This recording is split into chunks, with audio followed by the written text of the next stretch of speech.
Double date. Tiffany wants to have dinner with Madison and her new boyfriend because apparently maintaining friendships requires periodic displays of lifestyle parity and relationship stability. Madison Walsh is Tiffany's closest friend, which means they compete constantly for social media engagement while pretending to support each other's personal brands and professional aspirations. They've known each other since prep school, where they bonded over shared interests in expensive skincare and parental credit card limits. Madison has 1.2 million Instagram followers, which makes her slightly more successful than Tiffany in terms of audience size, but less successful in terms of monetization strategy and brand partnership rates. She posts mostly fashion content and travel photography from luxury destinations that she visits with whatever finance bro is currently funding her lifestyle in exchange for arm candy services and social validation. Her current boyfriend is someone named Connor, who works in private equity at Blackstone and supposedly comes from old money Connecticut, but I suspect his family wealth is more recent than he admits based on his obvious insecurity about status symbols and social positioning. Real old money doesn't need to prove itself through conspicuous consumption and brand name dropping. It just exists quietly and confidently without seeking external validation. We're meeting at Daniel because Tiffany read in some lifestyle blog that it's where sophisticated Manhattan couples go for intimate dinners that demonstrate their cultural refinement and disposable income levels.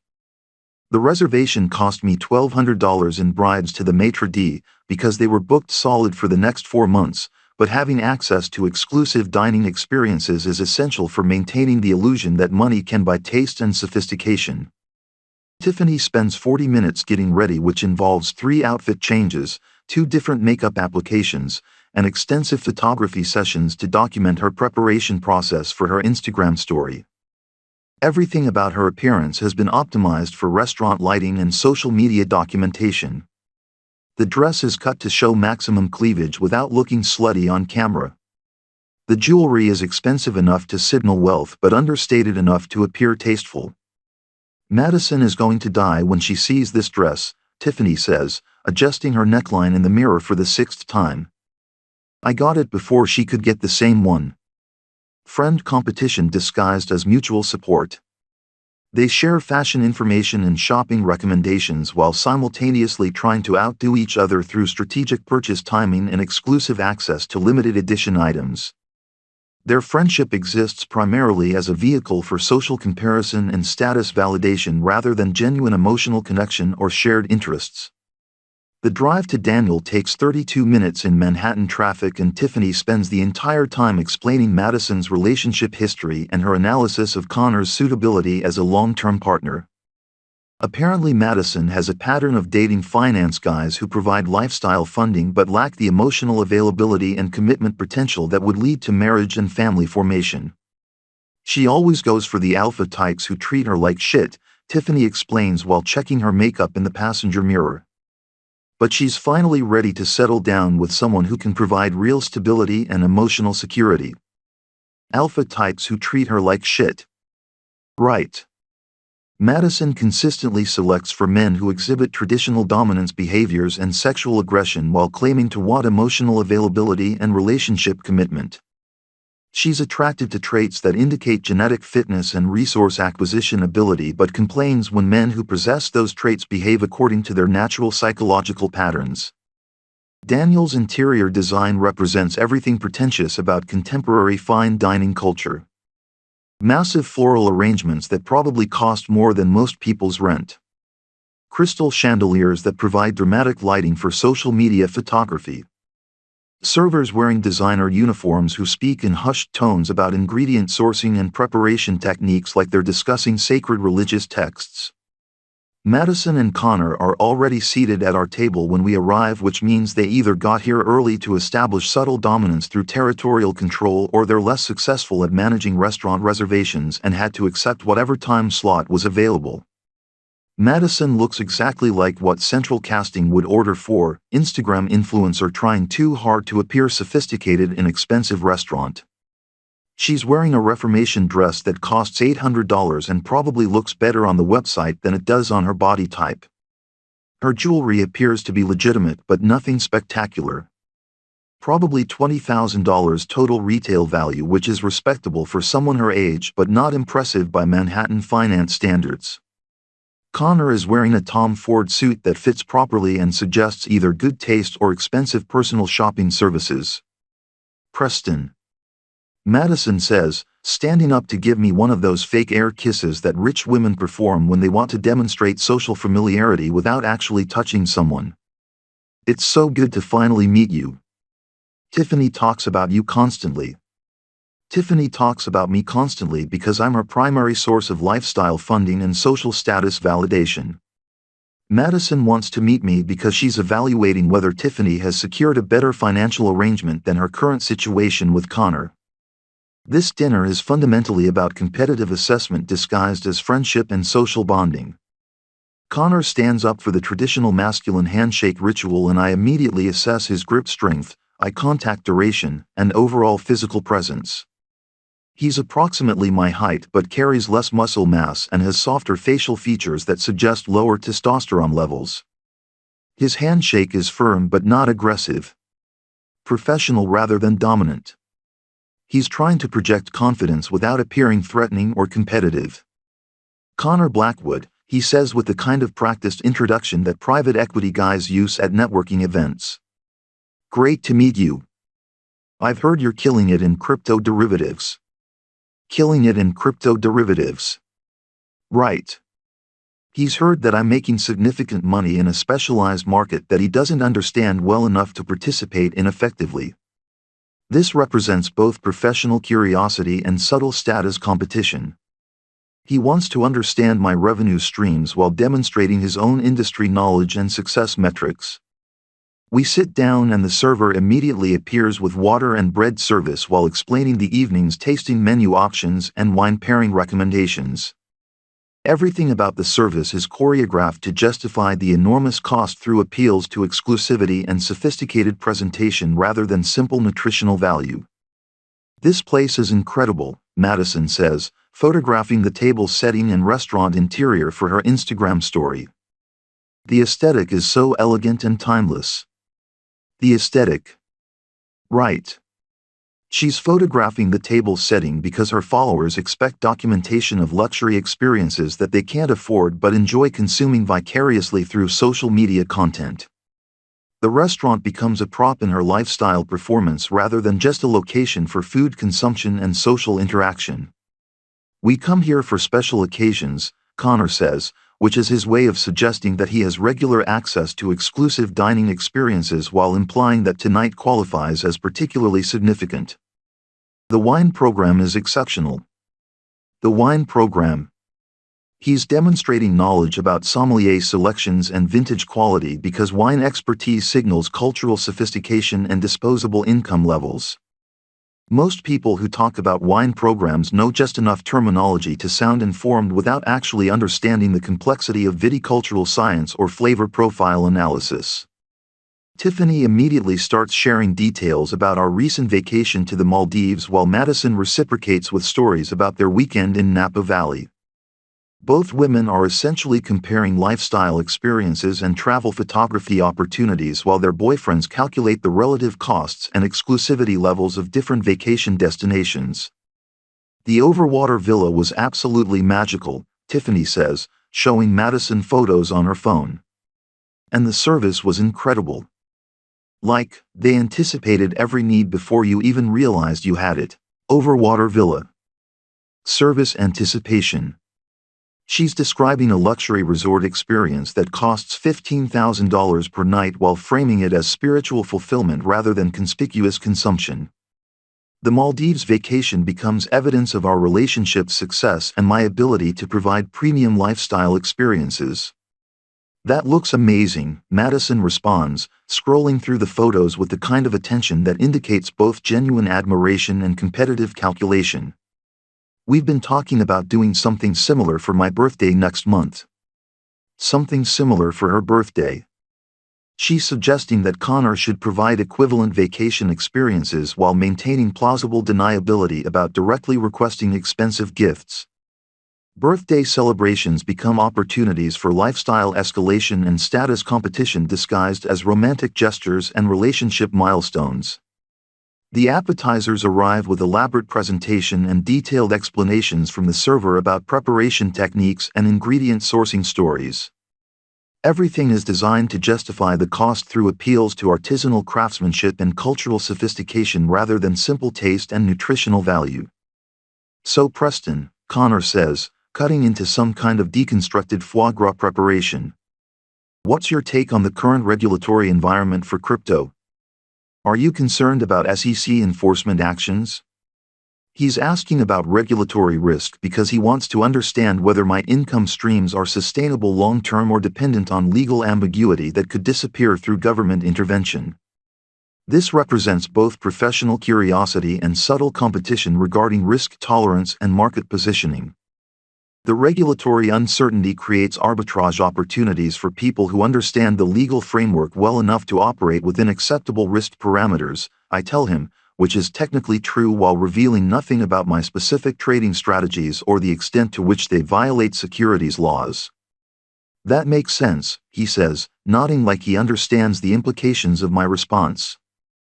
We're seeing similar dynamics in private equity with ESG compliance requirements creating market inefficiencies that benefit sophisticated investors. ESG compliance requirements. Environmental, social, and governance criteria that institutional investors use to evaluate portfolio companies based on political correctness rather than financial performance. He's suggesting that woke capitalism creates profit opportunities for people smart enough to navigate ideological requirements while optimizing for actual returns. How do you handle the due diligence process when social impact metrics conflict with traditional performance indicators? I ask, genuinely curious about how private equity firms manage the contradiction between stated values and profit maximization objectives. It's all about finding companies that can demonstrate both financial returns and positive social outcomes, he says, which is corporate speak for, we manipulate ESG scoring systems to justify profitable investments while maintaining plausible deniability about our actual priorities. Meanwhile, Tiffany and Madison are discussing some Instagram drama involving another influencer who got caught promoting weight loss supplements that contain banned substances. Apparently, this represents a significant professional crisis because brand partnerships require maintaining credible health and wellness expertise while promoting products that might actually harm their audiences. She's basically ruined her entire brand, Madison says, speaking in the hushed tones that rich women use when discussing other people's professional failures. Like, how do you come back from something like that? Professional reputation management in the influencer economy requires maintaining the illusion of expertise and authenticity while promoting products based on financial incentives rather than actual quality or effectiveness. Once that illusion gets shattered through scandal or exposed dishonesty, rebuilding audience trust becomes nearly impossible. I think people are becoming more skeptical about influencer recommendations anyway, Tiffany adds. Like, audiences are starting to understand that most partnerships are just advertising disguised as personal endorsements. More skeptical about influencer recommendations. Right. But not skeptical enough to stop buying products based on social media promotion or following lifestyle advice from people whose primary qualification is being photogenic and good at self-promotion. The system continues generating massive profits despite increasing awareness of its fundamental dishonesty. The main courses arrive with even more elaborate presentation and longer explanations from the server about culinary innovation and artistic vision. Connor orders wine pairings that cost more per glass than most people spend on dinner, while continuing his analysis of market opportunities created by regulatory compliance requirements. The key is understanding that ESG criteria are essentially political theater designed to satisfy institutional investors' ideological requirements while maintaining plausible deniability about actual business practices, he explains, apparently comfortable discussing this level of cynicism about contemporary investment strategies. Political theater designed to satisfy ideological requirements. Right. ESG investing represents the financialization of progressive politics where investment decisions get justified through appeals to social justice and environmental consciousness while actual returns depend on traditional profit maximization strategies and market manipulation techniques. Plus, the scoring systems are completely manipulable if you understand how the metrics get calculated, I point out. Companies can improve their ESG ratings through cosmetic changes and marketing strategies while maintaining the same fundamental business practices. Exactly, Connor agrees.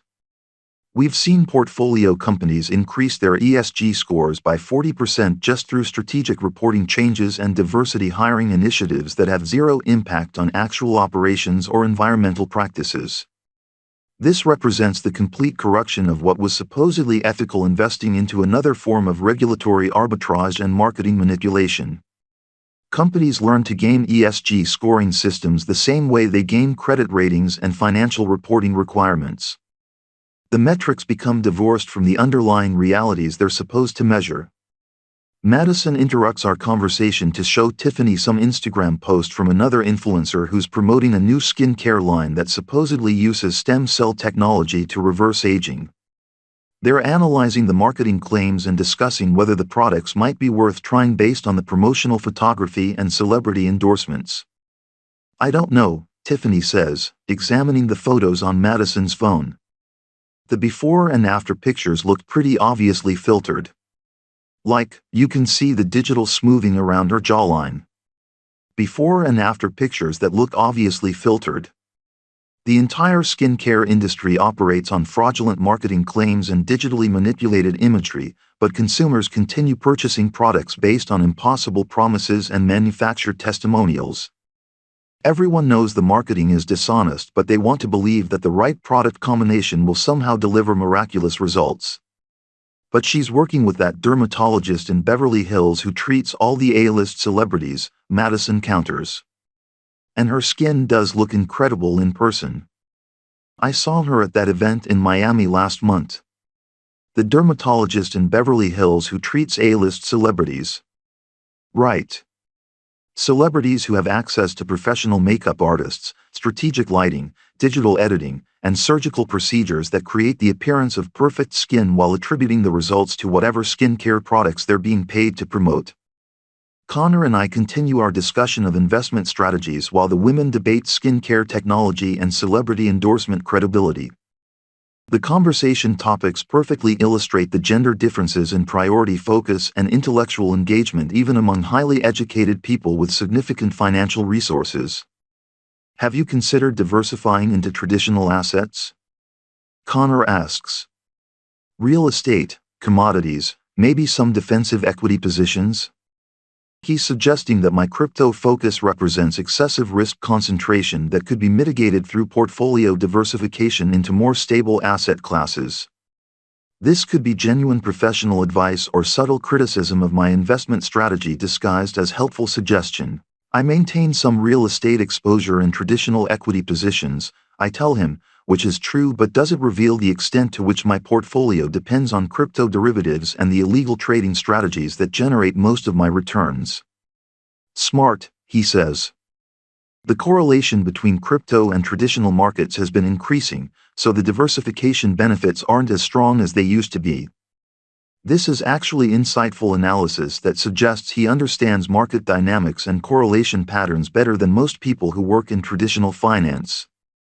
Crypto assets have become increasingly correlated with equity markets during stress periods, which eliminates much of their supposed portfolio diversification value. The dessert courses arrive with the most elaborate presentation yet and detailed explanations about pastry innovation and artistic inspiration. Everything is designed to create Instagram-worthy visual content while justifying the enormous cost through appeals to culinary artistry and exclusive dining experiences. This is so beautiful I almost don't want to eat it, Madison says, photographing her dessert from multiple angles while the server explains the molecular gastronomy techniques and flavor profile combinations. Too beautiful to eat. Right. She's going to photograph it extensively for social media content and then consume maybe half while claiming that the artistic presentation enhanced her appreciation for culinary craftsmanship and cultural sophistication. The plating is incredible, Tiffany agrees, also photographing her dessert while adjusting the lighting with her phone's flash settings. Like, this is definitely going on my story. Going on her story. The dessert becomes content for her personal brand rather than just food for consumption and enjoyment. Every experience gets filtered through the lens of social media documentation and audience engagement metrics. Connor continues analyzing market conditions while Madison and Tiffany discuss their upcoming collaboration on some wellness retreat in Tulum that they're planning to promote as a transformative lifestyle experience. Everything they do gets structured as content opportunities and brand partnership possibilities rather than genuine personal experiences. The location is perfect for the aesthetic we're going for, Madison explains. Very authentic Mexican culture but with luxury amenities that our audiences expect. Authentic Mexican culture with luxury amenities. Right. They're planning to exploit indigenous cultural imagery and traditional spiritual practices as props for their lifestyle brand content while staying in resort facilities that completely insulate them from actual Mexican economic and social realities. Plus, the retreat format allows us to charge premium prices while providing genuine value through expert workshops and personalized guidance, Tiffany adds, apparently planning to monetize spiritual wellness and personal development advice despite having no relevant qualifications or life experience. Premium prices for genuine value through expert workshops. They're going to charge thousands of dollars to teach other aspiring influencers about wellness and personal development based on their expertise in social media marketing and conspicuous consumption rather than any actual knowledge about psychology, nutrition, or spiritual practices. The check arrives and Connor insists on paying because the dinner was his suggestion and he wants to demonstrate his financial resources through conspicuous spending at exclusive restaurants. $1,200 per couple for molecular gastronomy that provided less actual nutrition than a $50 meal at any ordinary restaurant. But the cost isn't about nutrition. It's about access to exclusive experiences that reinforce social hierarchy and group membership. It's about having stories and photographs that can be used for social media content and status signaling. It's about participating in cultural rituals that separate wealthy people from everyone else through price-based exclusion. Walking to the valet parking area, Madison and Tiffany exchange contact information for their wellness retreat collaboration while Connor and I continue discussing investment strategies and market analysis. The evening has served its purpose of reinforcing social bonds and status positioning while providing content opportunities for both women's personal brands. We should do this again soon, Madison says, giving Tiffany another one of those fake air kisses that rich women perform when they want to demonstrate social familiarity without actual physical contact. Do this again soon. Right. They'll continue meeting periodically to compare lifestyle experiences and relationship developments while competing for social media engagement and brand partnership opportunities. Their friendship exists primarily as a vehicle for status validation and competitive assessment rather than genuine emotional connection. Driving home in the Cybertruck, Tiffany immediately starts posting Instagram stories about our evening while analyzing Madison's relationship with Connor and speculating about their long-term compatibility and financial arrangements. Everything gets processed through the lens of social comparison and strategic positioning rather than simple enjoyment of the experience. I think Connor is good for her, she says while editing photos from dinner. He seems stable and financially secure, but I'm not sure he has the kind of alpha energy that Madison usually goes for. Alpha energy. Right. Madison is attracted to men who exhibit traditional dominance behaviors and sexual aggression, but she also wants emotional availability and relationship commitment from someone who can provide premium lifestyle funding. She wants contradictory traits that rarely exist in the same person because evolutionary psychology creates trade-offs between different masculine characteristics. What did you think of him? Tiffany asks, apparently wanting my assessment of Connor's suitability as Madison's boyfriend and potential long-term partner. Connor represents everything predictable about private equity culture and contemporary masculinity among wealthy professional men. Technically competent but intellectually unoriginal. Financially successful but emotionally safe.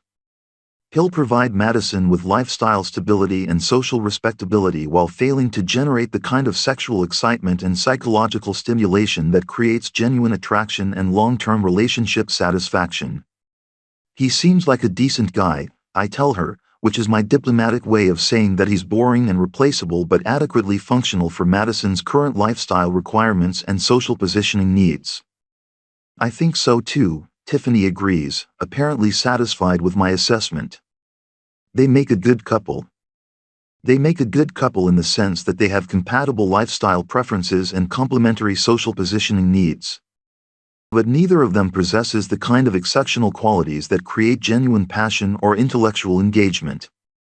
They'll probably maintain their relationship for 2 or 3 years before Madison gets bored and starts looking for someone who offers either superior financial resources or more exciting personality characteristics.